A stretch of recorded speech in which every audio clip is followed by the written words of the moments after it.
안녕하세요. 자, 드디어 마지막 강의입니다.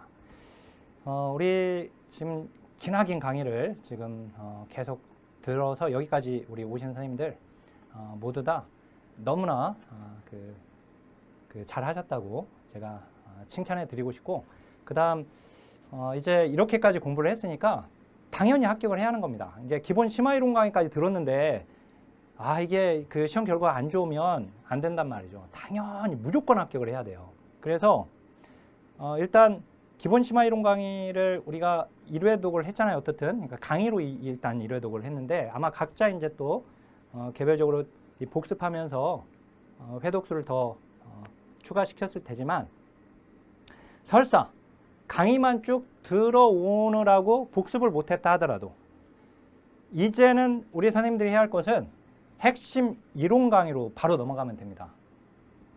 아셨죠? 핵심 이론 강의로 그냥 넘어가세요. 이제 여기 마지막 강의 듣고 복습을 할 시간이 있는 선생님들은 이론 강의 복습을 하고 하셔도 되지만, 만약에 시간이 없는 경우는 이제 핵심 이론 노트로 핵심 이론 강의를 듣고 그간에 공부했던 내용을 총정리하는 겁니다. 그리고 단원별 역대기출 문제집을 회독하면서 핵심 이론 노트의 내용을 역으로 살펴보고, 그 다음에 핵심 이론 노트에 없으면 통합이론서로 이쪽으로 와가지고 기본 이론 강의에서 들었던 내용으로 보충을 하시면 돼요. 그래서 핵심 이론 노트의 날개에다가 나만의 내용을 추가적으로 정리할 것들을 정리하시면 되는 겁니다. 핵심 이론 노트를 보셔서 아시겠지만 거의 따로 추가적으로 적을 내용이 많지는 않아요. 그렇지만 불구하고 이제 내용이 좀 더 여기다 추가를 해야겠다는 내용은 통합이론서의 내용에서 발췌해가지고 내용을 뽑아서 거기다 이제 내용을 정리하시면 됩니다. 자, 그러면 이제 우리 끝까지 한번 가보죠.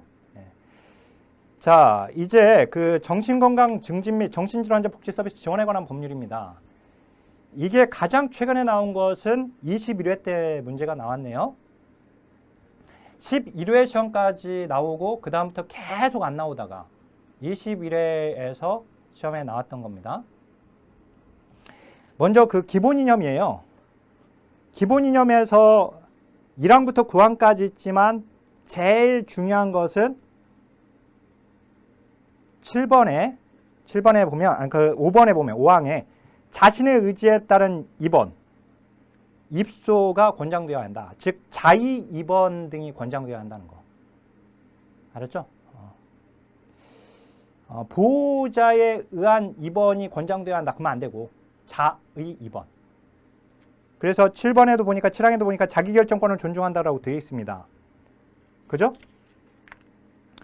자, 그리고 정의에 정신질환자는 누구냐? 망상, 환각, 사고나 기분의 장애 등으로 인하여 독립적으로 일상생활을 영위하는 데 중대한 제약이 있는 사람이라고 되어 있고, 그 다음에 정신건강증진시설은 정신의료기관, 정신요양시설, 정신재활시설 이렇게 되어 있죠? 예, 정신건강증진시설. 그죠?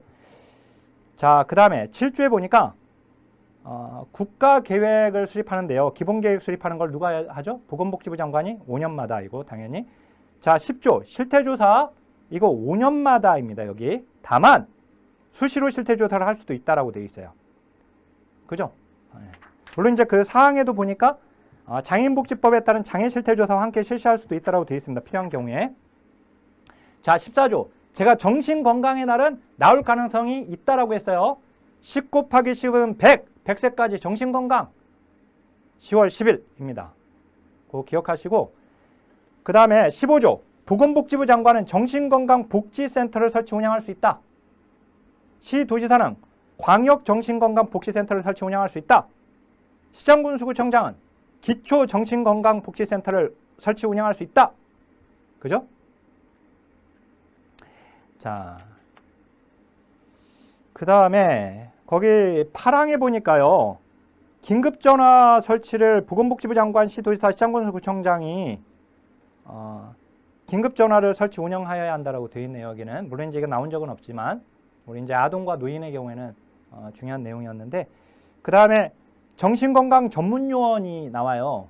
정신건강 전문요원이 본래는 3가지였거든요. 정신건강 간호사, 정신건강 임상심리사, 그 다음에 정신건강, 사회복지사 이렇게 세 가지 종류였는데 한 가지가 추가가 됐어요. 최근에 누구? 정신건강 작업치료사가 추가가 되었습니다. 알았죠? 거기까지 알고 계시고 당연히 이제 보수교육을 받도록 되어 있고요. 거기 17조의 3항 보니까 자격을 줄 수 있는 것은 17조의 1항 보면 보건복지부 장관이 자격을 주도록 되어 있습니다. 5위 코스업에다 좀 더 정리해놨는데 정신건강 전문요원은 1급과 2급으로 되어 있어요. 수련을 받도록 되어 있고요. 그리고 정신건강 사회복지사의 개별 업무가 들어가 있죠.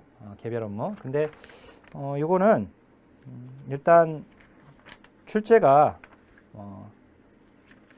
우리 자 여기서 출제 빈도는 떨어지기 때문에 다만 이제 정신건강 사회복지사는 좀 기억하셔도 돼요. 거기 사회 서비스와 사회복지 서비스가 들어간다라고 하는 거 그것만 좀 기억하시고 그 다음에 22조 좀 중요한데 정신요양시설의 설치 운영. 정신요양시설은 시장군수구청장의 허가를 받도록 되어 있습니다. 그죠? 시장군수구청장의 허가를 받도록 되어 있다. 정신요양시설은. 그 다음에 그 아래 정신재활시설의 종류, 생활시설, 재활훈련시설, 그 밖에 대통령령으로 정하는 시설인데 그걸 제가 오른쪽에다 좀 더 구체적으로 표로 정리를 해놨어요. 근데 사실 이게 나오지는 않았기 때문에 공부하라고 제가 권하고 싶지는 않고 그 31조로 와보면 정신건강 증진시설의 평가. 자, 보건복지부 장관이 평가하여야 한다라고 되어 있고 정기적으로 그 다음에 그 결과를 공표하여야 한다라고 그 사항에 나와 있습니다. 자, 그 다음에 보호 의무자가 21회 때 나왔죠. 후견인 또는 보양 의무자는 정신질환제 보호 의무자가 된다 라고 되어 있고 그 다음에 이번에 종류가 나왔는데 이번에 공무원 시험 보직 시험에서 3월 23일 날 보직 시험이 있었거든요. 이제 공무원 시험은 딱 두 가지에서 사회복지학 개론 시험을 봐요. 국가직 보직 시험에서 이제 사회복지학 개론 시험이 들어가 있고 그다음 이제 사회복지직 우리 사회복지 전담 공무원 시험에서 사회복지학 개론 시험이 들어가 있습니다. 근데 사실상 20문제 사지선다 20문제이기 때문에 문제가 깊게 나오지 않아요. 얇게 나와요. 얇지 않으면 좀 넓게 나와요. 왜냐면 분야론이 우리 시험에 나오고 있어서 개론은. 근데 이게 나왔어요. 본래 1급 논점인데 이게 그 이번에 종류가 이번에 나왔죠.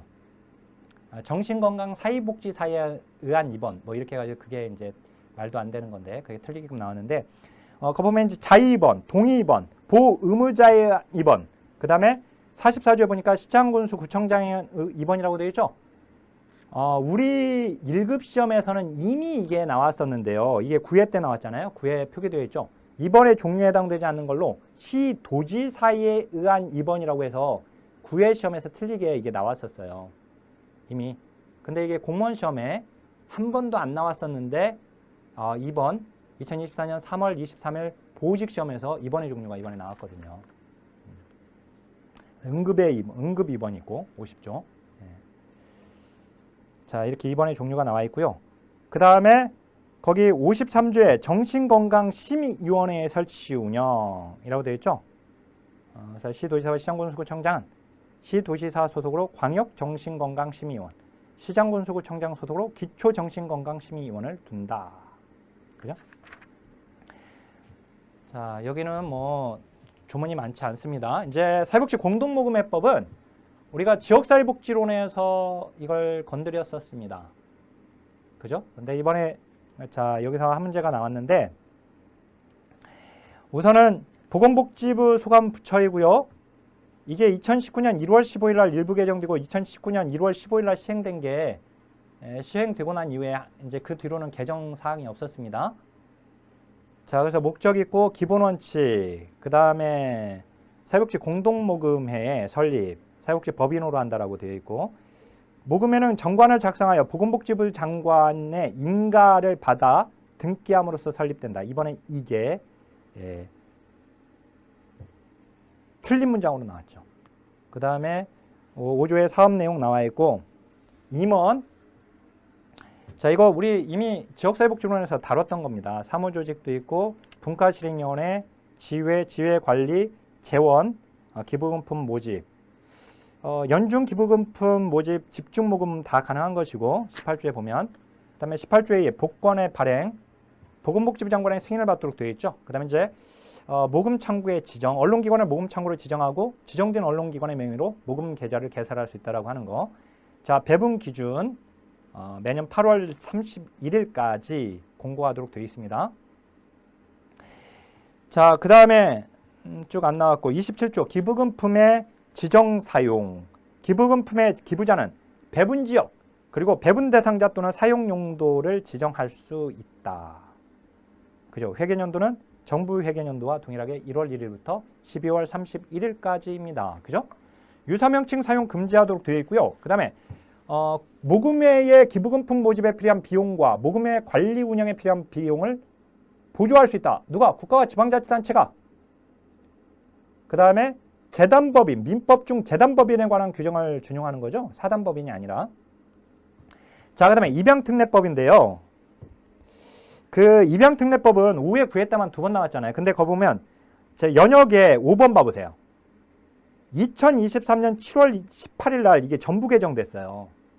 그래서 이제 입양특례법이 국내 입양에 관한 특별법으로 법 제명이 바뀌었고요. 그리고 법률의 내용도 상당 부분이 바뀔 겁니다. 알았죠? 자, 그러면 어떻든 이제 입양특례법에서 나왔던 조문만 그냥 확인해 보면 일단은 입양의 날이 있고 5월 가정의 날에 한 가정에 한 아이를 입양하자라는 의미입니다. 그건 진짜예요. 제가 지어낸 게 아니라 5월 11일. 근데 이제 거기에 국내 입양 우선 추진. 국가 및 지방자치단체는 입양 의뢰된 아동 양친될 사람을 국내에서 찾기 위한 시책을 최우선으로 시행을 해야 합니다. 근데 이제 넘겨보면 제일 위에 사항. 국내에서 양친되려는 사람을 찾지 못하였을 경우에 하나여 국외 입양을 추진할 수 있다라고 하는 거. 자, 그 다음에 양친이 될 자격 나와 있고요. 양친이 될 자격. 그 다음에 거기에 양친이 될 자격은 그 4번이 나왔었어요. 양친이 될 사람이 대한민국 국민이 아닌 경우 해당 국가의 법에 따라 양친이 될 수 있는 자격이 있어야지 됩니다. 근데 이것을 우리나라 법에 따라 양친이 될 자격이 있어야 할 것 이렇게 해가지고 틀리끔 나왔어요. 우리나라가 아니라 그 나라, 그 사람의 그 양친이 될 사람의 그 국가의 법에 따른 양친이 될 수 있는 자격이 있어야겠죠. 그죠? 그 다음에 나머지는 안 나왔는데 그 14조 보면 입양의 효과에 이 법에 따라 입양된 아동은 민법상 친양자와 동일한 지위를 갖는다라고 하는 거. 자, 입양기관을 운영하려고 하는 자는 보건복지부 장관의 허가를 받아야 합니다. 근데 국내 입양을 알선하려는 자는 시도지사 허가를 받도록 되어 있고요. 그 다음에 그 6항이 이제 나온 건데요. 입양기관의 장이 입양을 원하는 국가나 그 국가의 공인을 받은 입양기관과 입양 업무에 관한 협약을 체결했을 때에는 보건복지부 장관에게 보고하여야 합니다.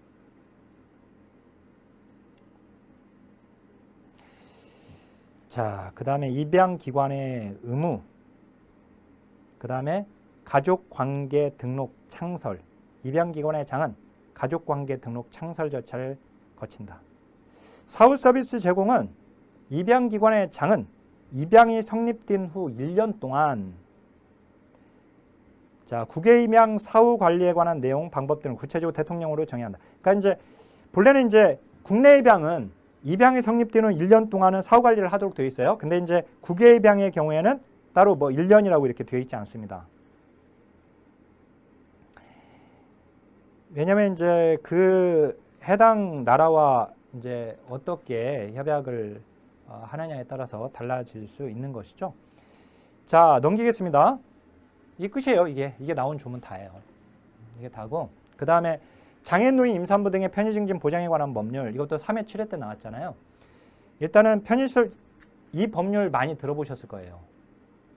그 이마트나 대형마트 이렇게 거기 가보면 그 주차장에서 장애노인 임산부 등 편의 증진 보장에 관한 법률에 따른 이게 장애인 편의시설 설치 뭐 이런 그 장애인 주차 구역에 이 주차를 한 경우에 뭐 이제 그 벌칙금이 얼마다 뭐 이렇게 하면서 하지 말라고 하거나 뭐 이런 안내 멘트가 나오기도 하는데, 자, 장애노인 임산부 등의 편의 증진 보장에 관한 법률, 이 접근권이거든요. 그래서 이 법률의 핵심은 편의시설 설치입니다, 결국. 그리고 접근권이에요. 자, 근데 거기 편의 증진의 날이 4월 10일이라고 되어 있네요. 그죠? 이것도 지금 최근에 만들어졌는데, 제가 요거 우리 사회복지사업법 날짜 정리할 때요, 거기에 넣어놨었던 것 같아요. 최근에 만들어져서 없었던 거거든요. 그죠? 넣어놨어요, 제가. 편의시설 설치가 잘 되어 있어 건너가기가 아따 쉽네. 그죠? 4월 10일. 우리 이제 장애인의 날이 4월 20일이잖아요. 그러니까 이것도 장애인이 들어가 있으니까 4월 달이다. 쉽네. 그러니까 10월 4일이 아니라 4월 10일 이렇게 거꾸로 좀 기억하시고, 그다음에 이제 편의시설 설치 대상 시설이거든요. 그 7조. 공원이나 공공건물, 공중이용시설, 공동주택, 통신시설. 근데 그 도로교통수단이 있었는데 그게 삭제가 됐어요. 그러면 도로와 교통수단은 편의시설 설치 대상 시설이 아니냐? 그건 아니에요. 편의시설 설치 대상 시설이에요. 도로와 교통수단도.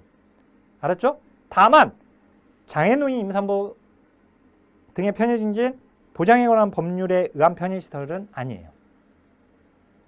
그러니까 만약에 장애노인 임산부 등의 편의 증진 보장에 관한 법률에 근거한 편의시설 대상 시설로 물어보게 되면 도로와 교통수단은 빠지는 거예요.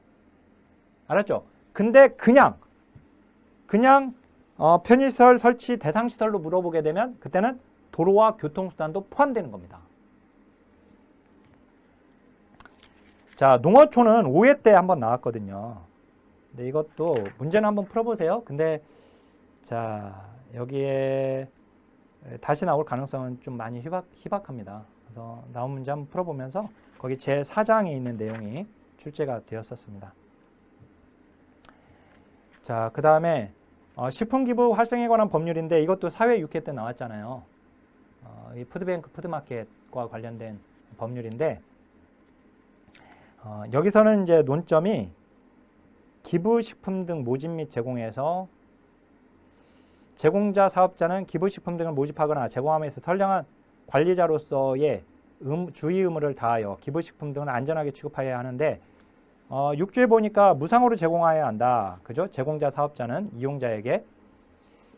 그리고 거기 8조가 이제 좀 중요해요. 그때 그 당시에 이게 문제가 나왔을 때 그 제공자, 자, 다음 각 호의 어느 하나에 해당하는 경우를 제외하고는 제공자 및 기부식품을 제공 활동에 참여한 자는 민사상 책임을 지지 아니한다. 민사상 책임을 지지 아니하는 내용. 고의 또는 중대한 과실이 있는 경우. 그런 경우가 아닌 경우는 민사상 책임을 지지 않는다는 거예요. 알았죠? 아니, 식품을 기부했는데 그로 인해서 민사상 책임을 막 지게끔 만들면 누가 그걸 뭐 어떻게 기부하겠습니까? 그러니까 이게 고의 또는 중대한 과실이 있는 경우가 아닌 경우는 민형사상의 책임을 감면한다라고 하는 내용이 들어가 있는 거예요. 자, 보시니까 이게 문제 출제 빈도도 너무 적고 나왔던 적도 너무 오래됐잖아요. 그래서 이제 우리 선생님들이 단원별 역대기출 문제를 풀어보면 그냥 한 문제, 두 문제 풀면 그냥 이게 다 끝나갑니다. 얘들은. 알죠? 근데 이제 그나마 좀 공부할 만한 것이 바로 이제 다문화가족지원법이에요. 왜? 많이 나왔으니까 그나마. 그리고 이제 우리가 지금 다문화 사회다 보니까 요거는 공부를 해놓을 수 있으면 해놓으세요. 아셨죠? 해놓을 수 있으면. 일단은 나왔던 조문들 한번 보게 되면 일단 이거 다문화는 당연히 여성가족부 장관이 이제 소관중앙행정기관장입니다. 그래서 거기 정의해 보면 다문화 가족이란 보니까 결혼 이민자와 그 다음에 대한민국 국적을 취득한 자로 이루어진 가족이라고 되어 있습니다. 그죠? 그 가를 지금 틀리게 냈잖아요. 그 OX 문장에서. 대한민국 국적을 취득한 자로 이루어진 가족이라고 틀렸고, 그 다음에 결혼 이민자는 누구냐? 그죠? 결혼 이민자와 귀화 허가를 받은 자라고 되어 있고, 아동 청소년은 24세 이하의 사람이라고 되어 있고요.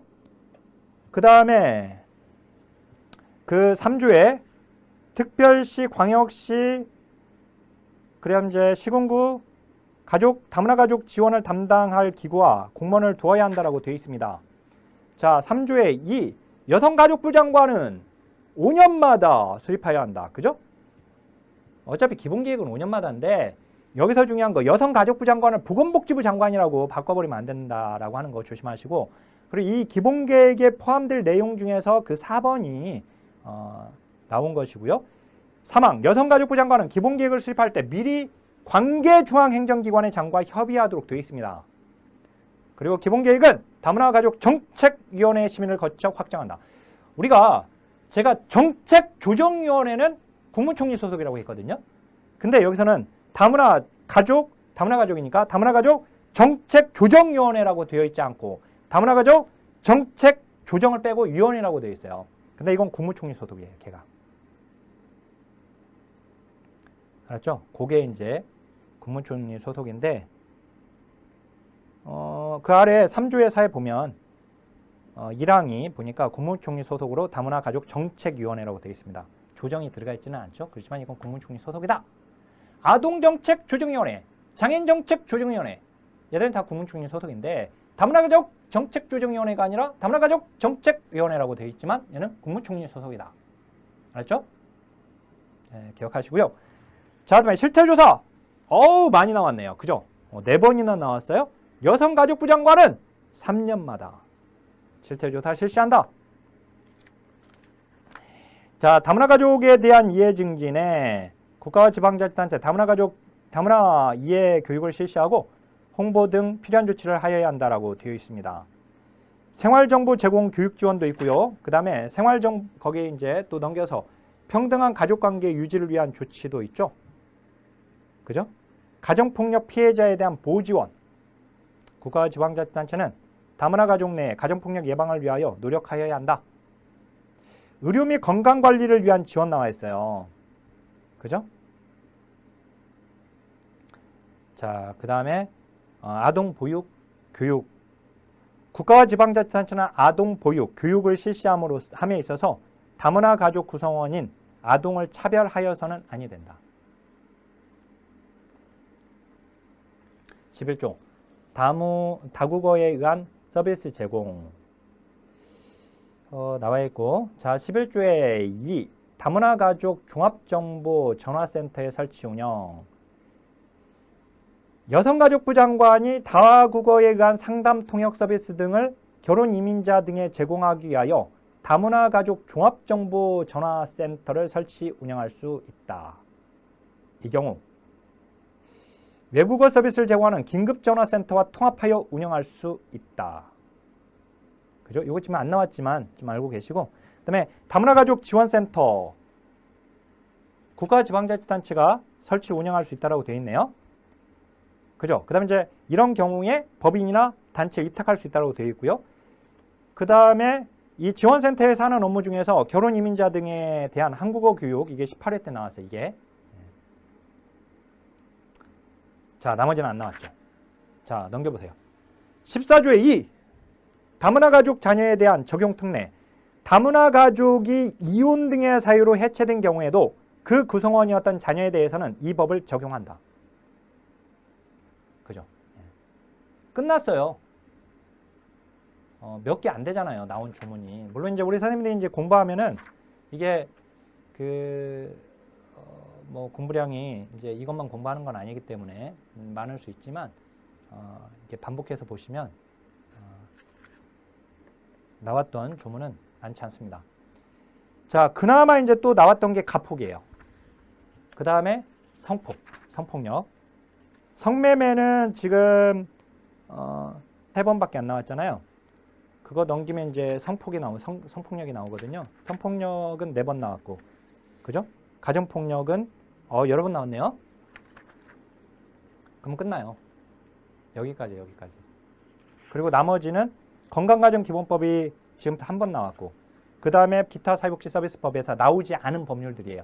다만 발달장애인 권리보장 지원에 관한 법률에서 거기 보면 그 33조 발달장애인 지원센터 있죠? 제가 장애인복지법에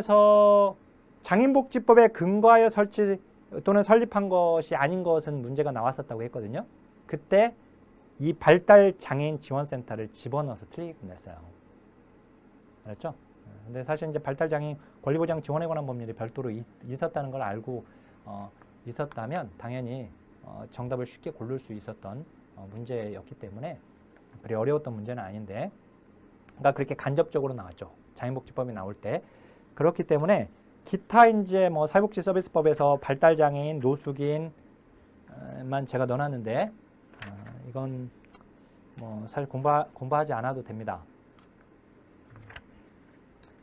그러면 이제 뭐만 남았어요? 3개 남았잖아요. 가폭, 그 다음에 성매매, 그 다음에 성폭. 그죠? 3가지 남았습니다.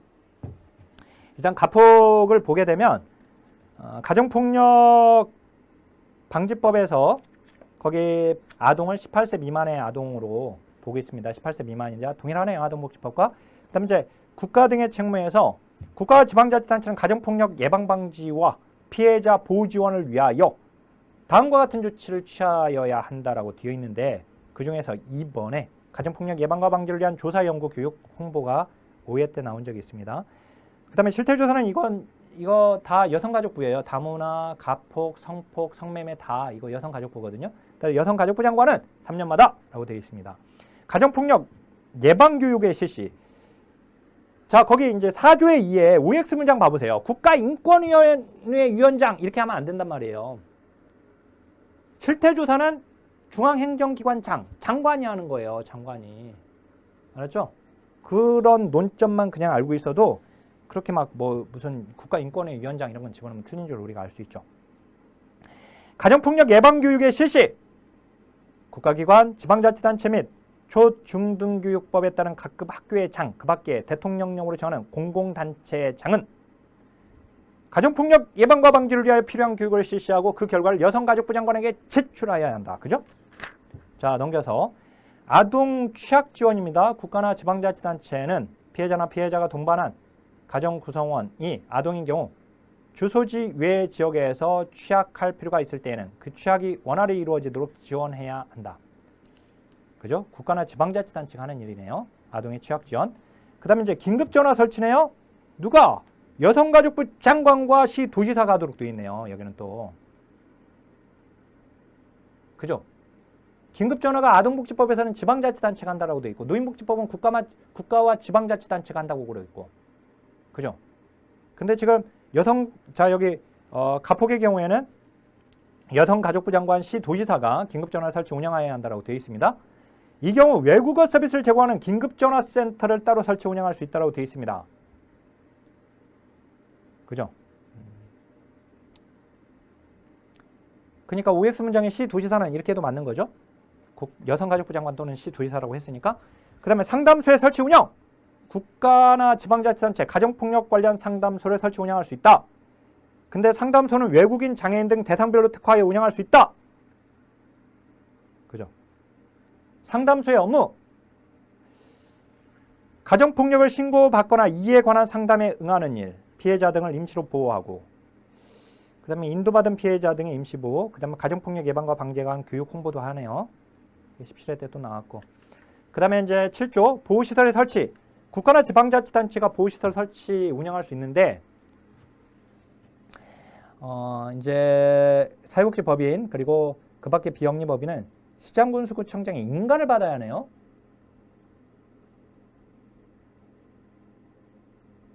마치 어린이집처럼. 그리고 보호시설에는 상담원을 두어야 하고, 그러니까 상담원은 반드시 두어야 하는 거죠. 하지만 생활지도원, 취사원, 관리원은 반드시 두어야 한다면 틀리죠. 이게 논점으로 나왔거든요. 알았죠? 그 다음 보호시설의 종류. 단기, 장기, 외국인, 장애인이에요. 가정폭력. 그죠? 그래서 이제 단기는 6개월, 장기는 2년 범위, 외국인 2년 범위, 다 2년 범위예요. 그러니까 단기만 6개월이고 6개월의 범위고 장기와 외국인과 장애인 모두 다 2년 범위입니다. 그러니까 장기 단기로 구분하면 돼요. 일단 6개월이냐 2년 범위냐. 그죠? 그 다음에 추가로 외국인과 장애인을 집어넣으면 되죠. 근데 이제 거의 단기의 경우에는 3개월 범위에서 2차례 연장할 수 있다. 그러면 3개월을 이제 2차례 연기하면 6개월이 되네요. 그러니까 단기도 최대는 1년이 되겠네요. 6개월 플러스 6개월이니까. 보호시설의 퇴소!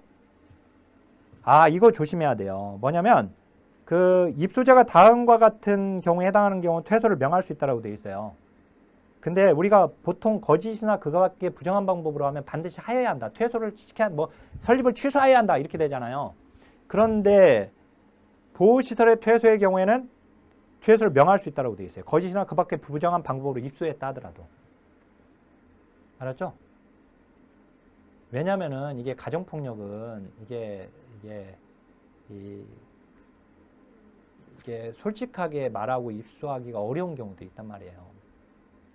그죠? 그래서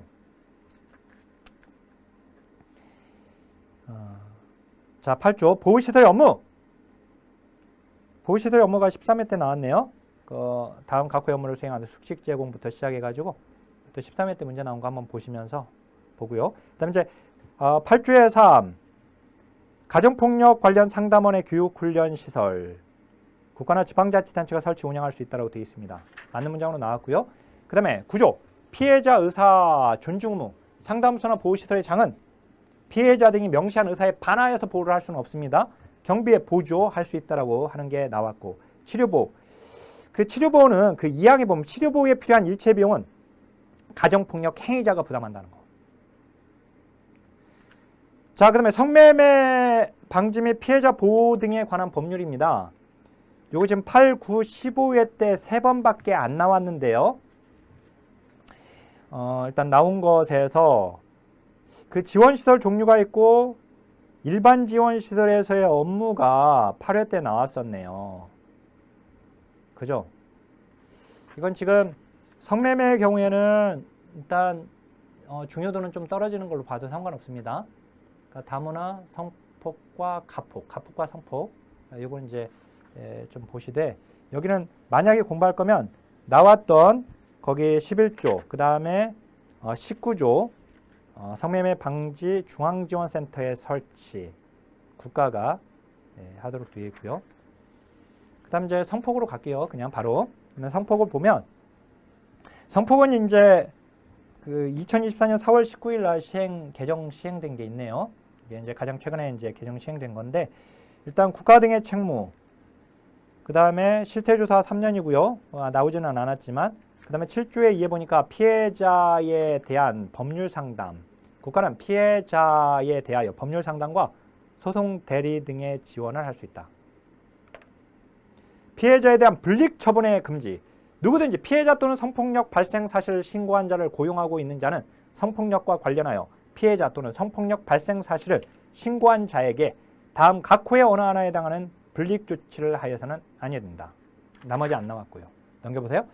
보호시설 설치 운영 종류가 나왔는데요. 여기는 이제 그 우리가 가폭의 경우에는 단기, 장기, 그 다음에 외국인, 장애인이 있었죠.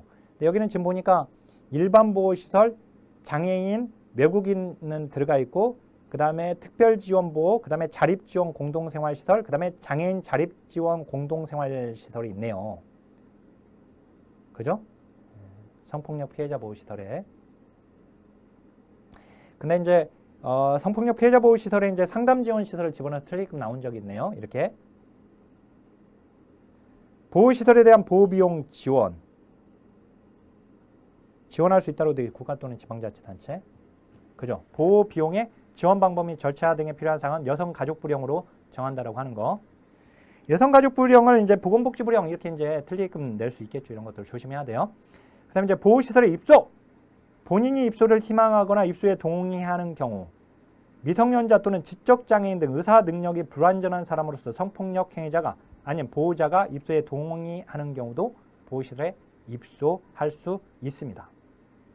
보호시설의 입소 기간 보니까 일반 1년 이내, 그 다음에 장애인은 2년 이내, 그 다음에 특별지원은 19세가 될 때까지, 외국인 1년 이내, 자립지원 공동생활가정 2년 이내, 장애인 자립지원 공동생활가정 2년 이내 이렇게 되어 있네요.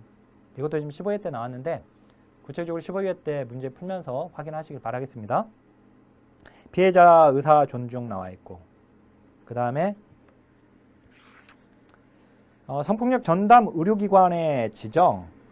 그래서 이제 여성가족부 장관, 시장군수구청장은 민간 의료시설 등의 치료를 위한 전담 의료기관으로 지정할 수 있다라고 하는 게 나왔네요. 물론 이제 국립공립병원 보건소도 해당이 되고 있고요. 의료비 지원할 수 있다라고 되어 있고요. 그죠? 비밀 엄수하도록 되어 있고, 그죠? 그다음에 이제 건강가정기본법은 이게 21회 때 한 번 나왔어요. 21회 때 한 번. 그래서 거기 정의에 1인 가구란 한 명이 단독으로 생계를 유지하고 있는 생활 단위를 말한다. 거기에 성인 1인 또는 그와 생계를 같이 하는 미성년자로 구성된 생활 단위가 아니라 한 명이 단독으로 생계를 유지하고 있는 것이 1인 가구이죠. 그게 나온 거예요. 네, 그게. 그 다음에 이제 혼인과 출산. 모든 국민은 혼인과 출산의 사회적 중요성을 인식하여야 한다. 그 다음에 거기에 자녀 양육 지원의 강화, 양성이 평등한 육아휴직제 등의 정책을 적극적으로 확대 시행해야 한다. 이제 맞는 문장으로 나왔겠죠. 걔들은 다 24조도. 이게 답니다. 그러면 이제 어디로 가냐면 사회복지 관련법으로 가야 하는데, 사회복지 관련법은 딱 두 개만 내요. 우리 시험이. 자원봉사활동기본법과 장애인고용촉진 및 직업재활법, 이 두 가지만 내요. 근데 그 둘 중에서 누가 제일 많이 나왔어요? 자원봉사활동기본법. 이 자원봉사활동기본법은 우리 지역사회복지론에서 자원봉사센터가 바로 자원봉사활동기본법의 내용 중에 들어가 있거든요. 그래서 이제 그 조문은 특히나 중요합니다. 우리가 이제 그 자원봉사활동기본법에서 일단은 기본 방향에 자원봉사활동은 무보수성, 자발성, 공익성, 비영리성, 비정파성, 비종파성의 원칙. 그 다음에 4번의 기본 방향에 민관협력, 그죠? 민간과 공공, 관이니까. 그 다음에 자원봉사활동은 뭐냐? 정의 알고 있어야 하고, 자원봉사센터의 정의까지 좀 알고 계세요. 그 다음에 정치활동 등의 금지 의무. 자, 이 국가 지원을 받고 있는 자원봉사단체, 자원봉사센터는 그 명의 또는 그 대표의 명의로 특정 정당이나 특정인의 선거운동을 하여서는 안 된다라고 돼 있어요. 알았죠? 근데 뒤로 넘겨보세요. 그런데 7조에 보면 공명선거에 관한 활동은 가능해요. 그 12번에 보면. 그 다음에 이제 8조 행정안전부 장관 소속이에요. 이거 행정안전부 소속입니다. 이 부처가, 이 법의 소관 부처가. 그래서 행정안전부 장관이에요. 소관중앙행정기관장은. 거기 지금 8조는, 이거는 8조 9조는 공무원 시험에서 나왔던 조문들인데요. 거기 9조에 보니까 행정안전부 장관이 5년마다 기본계획 수립하도록 되어 있습니다. 현재는 이제 4차 국가기본계획이고요. 그 다음 이제 공무원 시험에서는 이게 이제 당시 시험 당시에 이게 2차였는데 현재 뭐 3차가 진행 중이다. 뭐 이런 식으로 이제 틀리게끔 나온 적이 있어요. 근데 어쨌든 우리는 물론 안 나왔지만 현재 이제 4차가 진행되고 있다는 사실 그냥 기억하면 되겠고, 그 다음 이제 11조에 학교, 직장 등의 장은 그 공헌을 인정하여 줄 수 있다고 되어 있고, 그 다음에 13조 자원봉사자의 날 10, 12 오세요. 1, 2 오세요. 그 다음에 거기에 국공유 재산 사용할 수 있게끔 하고요. 한국자원봉사협의회 설립할 수 있다. 자원봉사 단체는. 그리고 이제 법인으로 한다. 그 다음 이제 인가를 받도록 되어 있죠. 그 다음에 국가지방자치단체 비영리 민간단체 지원법에 따라 사업비를 지원할 수 있다고 되어 있습니다. 19조가 지역사회복지론과 관련이 되어 있는 거 이게. 국가기관 및 지방자치단체는 자원봉사센터를 설치할 수 있다. 이 경우 자원봉사센터를 법인으로 하여 운영하거나 비영리법인에 위탁하여 운영하여야 한다. 자, 운영하여야 한다 하니까 반드시 법인으로 운영하거나 비영리법인에 위탁 운영하여야 하도록 되어 있죠. 그죠? 그런데 이항 보세요. 이랑 후단에도 불구하고 이 경우 운영하여야 한다. 그 뒷부분에도 불구하고 자원봉사 활동을 효율적으로 추진하기 위하여 필요하다고 인정하는 경우에는 국가기관 및 지방자치단체가 운영할 수 있다. 그러니까 국가기관 및 지방자치단체가 직접 운영할 수도 있는 거예요. 알았죠? 그게 이제 중요해요. 자, 그 다음에 이제 장애인 고용 촉진 및 직업재활법인데 이것도 이제 사실 이제 찍어드리면 이게 뭐 일단 나왔던 주문 공부하면 됩니다. 그죠? 근데 특히나 주제 비중이 떨어지니까 일단 거기 장애인 등에 대한 정의에서 장애인복지법의 장애인과 정의가 다르다. 그죠? 일상생활, 사회생활에서 상당한 제약을 받는 자였는데 여기는 직업생활에 상당한 제약을 받는 자라고 되어 있고요. 그 다음에 거기서 그 구조가 장애인 직업재활 실시 기관이 시험에 나온 적이 있어요. 근데 이것도 이제 문제 풀어보시면 아시겠지만 그 다음 이제 지원고용, 그 다음 보호고용 있는데 이제 그것보다도 안 나왔잖아요, 다. 근데 거기 쭉 27조를 보면 국가와 지방자치단체의 장애인 고용 의무가 나와요. 공무원의 경우는 2024년 이후에 1,000분의 38이니까 이걸 100분율로 바꾸면 3.8%입니다. 공무원 장애인 의무 채용 고용률. 자, 그 다음에 27조와 28조가 중요해요. 알았죠? 27조, 28조를 집중적으로 잘 알고 있어야 돼요. 28조를 보면 27조는 공무원을 얘기하는 거고 이제 28조는 민간에 해당되는 건데 그 상시 50명 이상의 근로자를 고용하고 있는 사업주 가로 다 빼버리면 사업주는 그 근로자 총수의 100분의 5 범위에서 그 100분의 5 범위 그러니까 5% 이상이 아니라 5% 범위 내에서 대통령령으로 따로 정하고 있는 비율에 해당하는 이상. 그죠? 따로 대통령령으로 정하는 비율 이상에 해당하는 장애인을 고용해야 한다. 이거를 자꾸 5% 이상을 고용해야 한다. 이렇게 나와요. 또는 거기 상시 50명 이상을 상시 300명 이상, 500명 이상 이렇게 바꾼단 말이에요. 그래서 거기 상시 50명 이상인 걸 반드시 기억하시고 그 다음에 5% 범위에서 라고 하는 걸 반드시 기억해야 돼요. 알았죠? 5% 범위에서 대통령령으로 따로 정하고 있는 비율 이상이라고 돼 있어요. 그러니까 대통령령으로 따로 정하고 있는 것은 5위 코스업에 제가 정리해놨는데 대통령령, 즉 시행령에 보니까 1000분의 31, 그러니까 3.1% 이상이죠.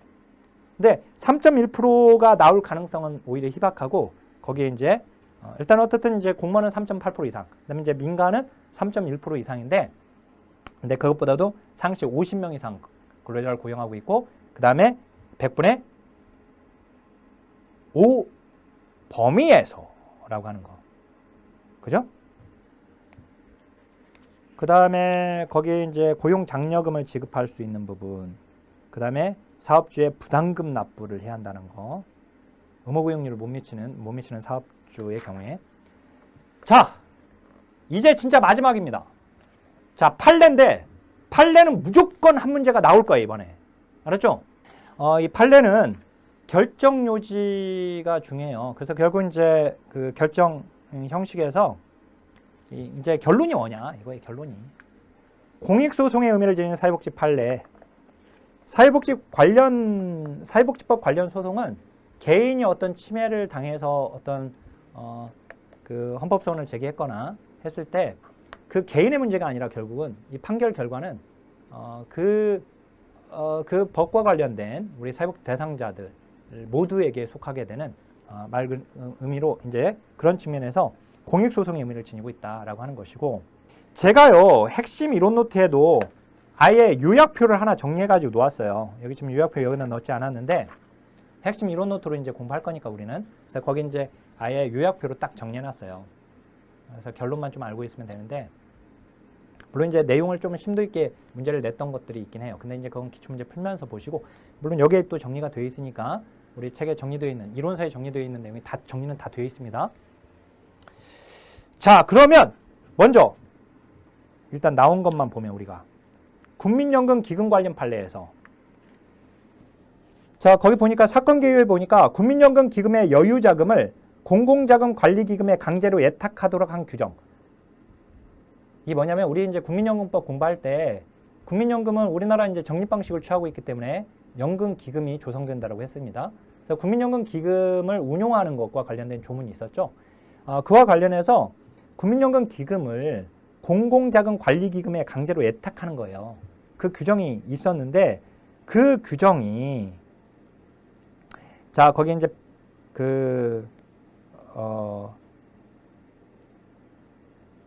이게 이제 위헌이다 라고 이제 이걸 헌법소원을 제기한 분이 있어요.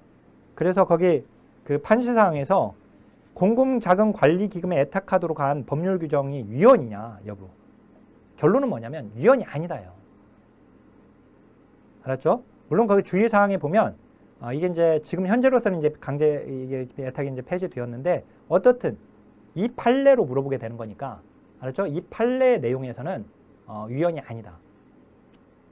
알았죠? 그래서 이제 거기 결정요지에 동그라미 3번을 보시면 돼요. 그 다음에 이제 넘겨보세요. 그 다음에 이제 국민연금 강제가입과 소득 재분배 관련 판례인데, 자, 우리 국민연금 지금 강제가입이죠. 사회보험은 강제가입이니까. 그 다음에 소득 재분배 관련 내용이 있어 없어? 있어요 없어요? 있죠. A 플러스 B에서 A가 바로 소득 재분배죠. 그 다음에 B가 소득 비례 부분이었죠. 그죠? 그래서 이 소득 재분배 관련된 거기 사건 개요 봐보세요. 이 국민연금법이 소득 재분배와 강제가입을 전제로 하고 있는데, 이것은 재산권과 행복추구권을 침해했다 라고 하면서 헌법소원을 제기했어요. 결론은 뭐겠습니까? 국민연금이 강제가입을 시키는 게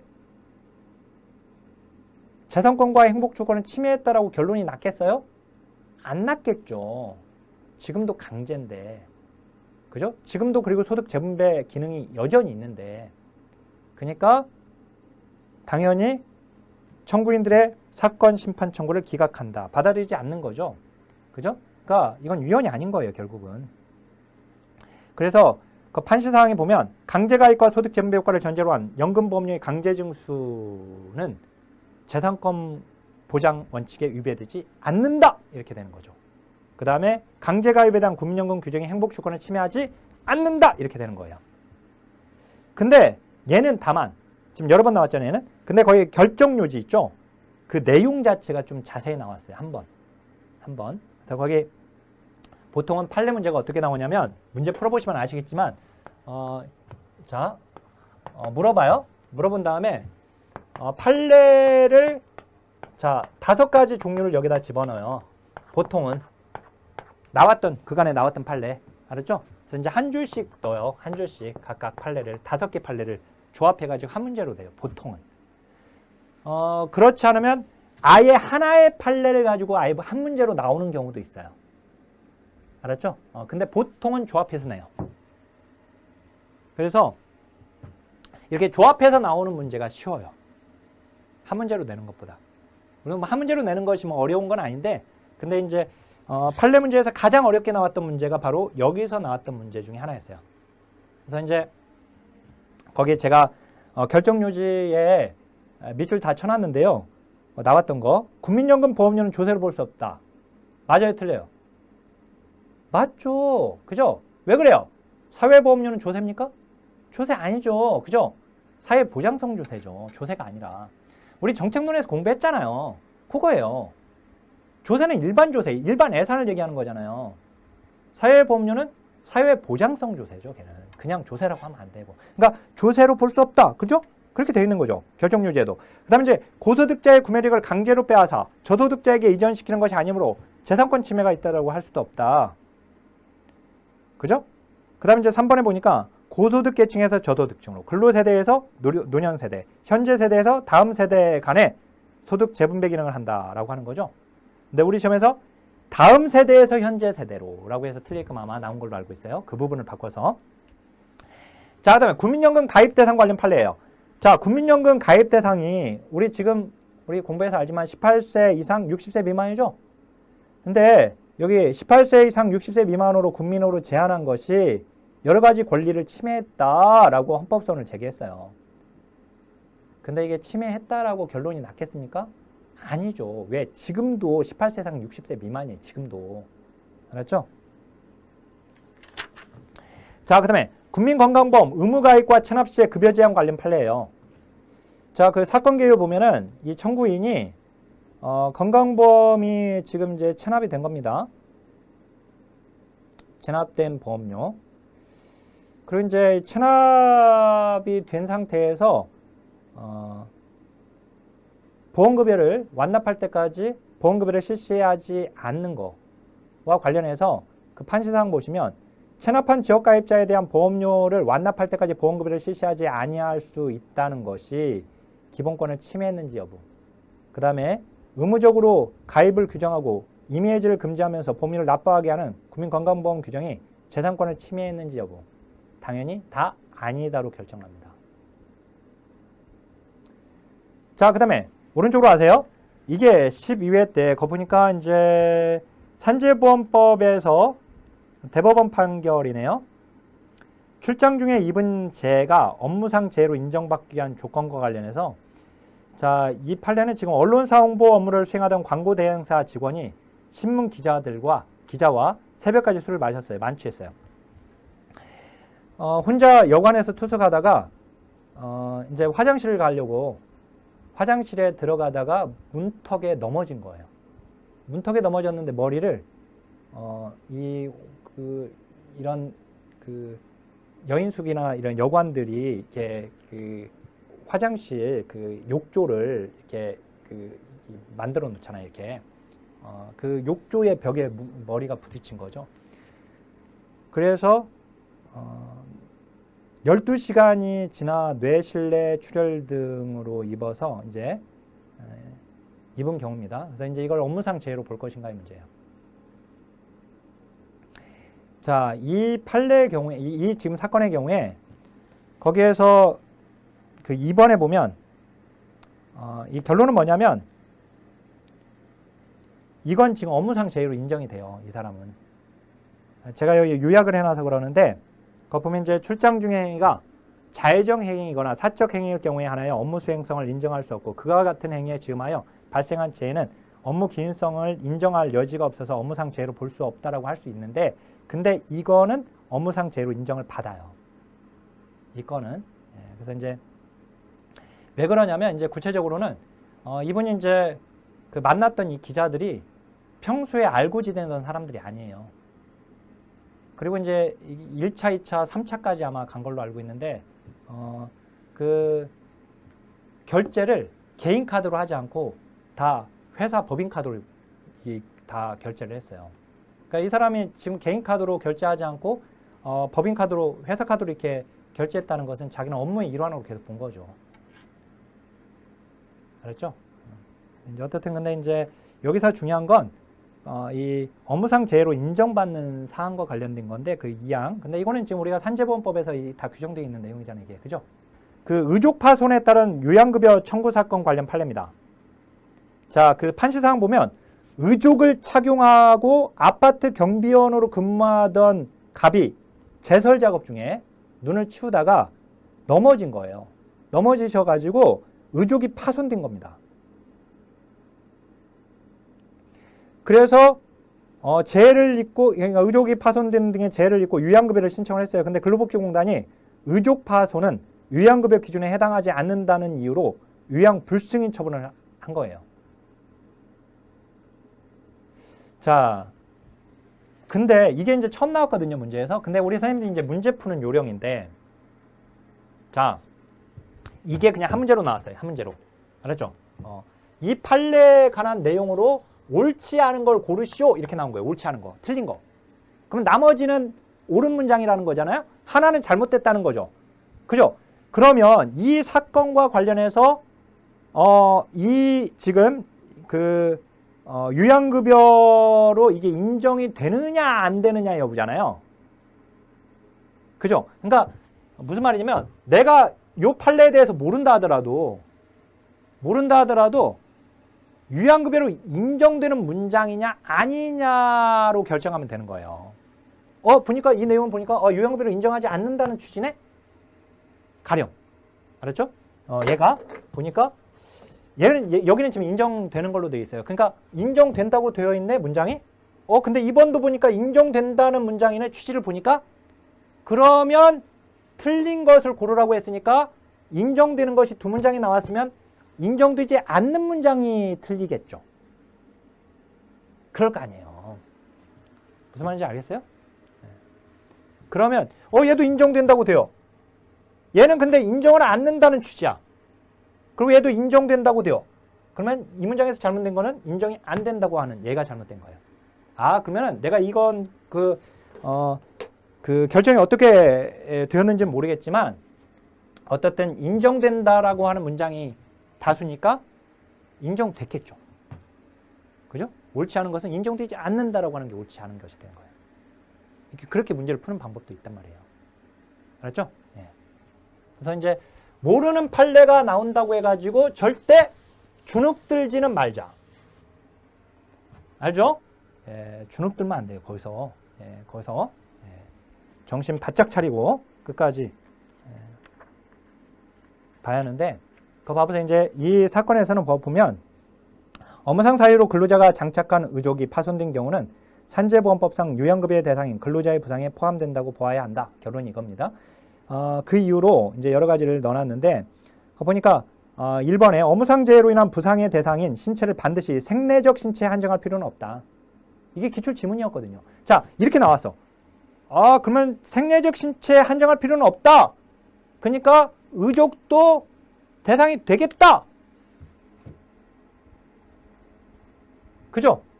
그러니까 인정하는 취지잖아. 이렇게 되면. 자, 그 다음에 두 번째, 의족 파손을 업무상 재해로 보지 않는 경우에 장애인 근로자에 대한 보상 재활에 상당한 공백을 초래한다. 이 문장도 결국 인정을 해야 한다라고 하는 취지잖아요. 그러면 이게 다 문제 선지로 나온 거거든, 얘들이. 그죠? 자, 신체 탈부착 여부를 기준으로 요양급여 대상을 가르는 것이 합리적이라고 할 수는 없다. 다 인정해 주려고 하는 문장들이잖아요, 지금. 자, 의족 파손을 업무상 재해에서 제외한다면 사업자들로 하여금 의족 착용 장애인들의 고용을 더욱 소극적으로 만들 우려가 있다.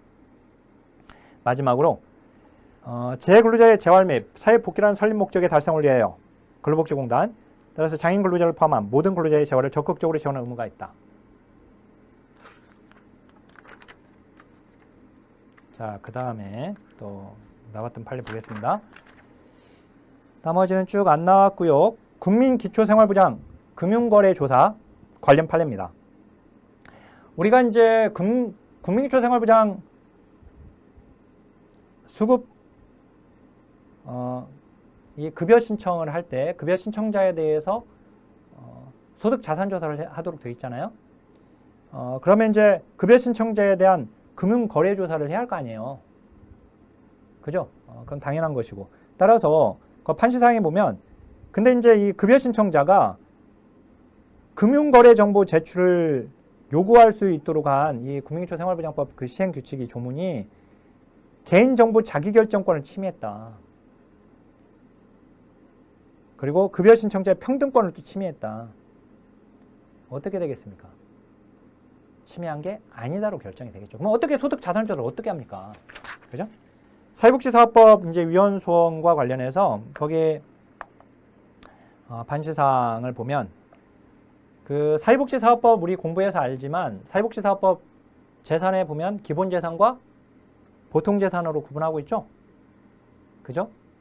그래서 이제 근데 이 지금 보니까 거기 판시사항 기본재산과 보통재산의 의미가 불명확하여서 명확성의 원칙에 위반된다 라고 제기를 했어요. 위반됩니까? 위반되지 않죠. 만약에 이게 위반된다라고 결정이 됐다면 사회복지사업법이 개정되었을 겁니다. 근데 우리 이미 공부하고 왔지만 기본재산과 보통재산으로 되어 있어요. 지금도. 자, 그게 나왔고 그 다음에 저상버스 도입 분리행 위헌 확인이에요. 자, 요 사건은 뭐냐면 이 저상버스 도입과 관련해서 그러니까 국가가 저상버스를 도입하지 않은 것은 헌법상의 행복주거권을 침해했다. 인간다운 생활 권리를 침해했다라고 하는 주장이에요. 근데 이 사건의 결정은 결론은 국가가 저상버스를 도입하지 않았다 하더라도 그것이 위헌이 아니다라고 결정이 나요. 알았죠? 네. 이제 이사의 의결 없이 사회복지법인의 재산을 처분한 것은 당연히 효력이 없는 것으로 결정이 났겠죠. 그 다음에 이제 노령수당 지급 대상자 관련 판례인데 이건 뭐냐면 1994년 노인복지 사업 지침의 법적 성질이라고 되어 있죠. 그러니까 노인복지 사업 지침, 노인복지법도 아니고 노인복지 사업 지침에서 노령수당 지급 대상자를 70세 이상으로 규정을 한 거예요. 지침에서. 지침은 뭐죠?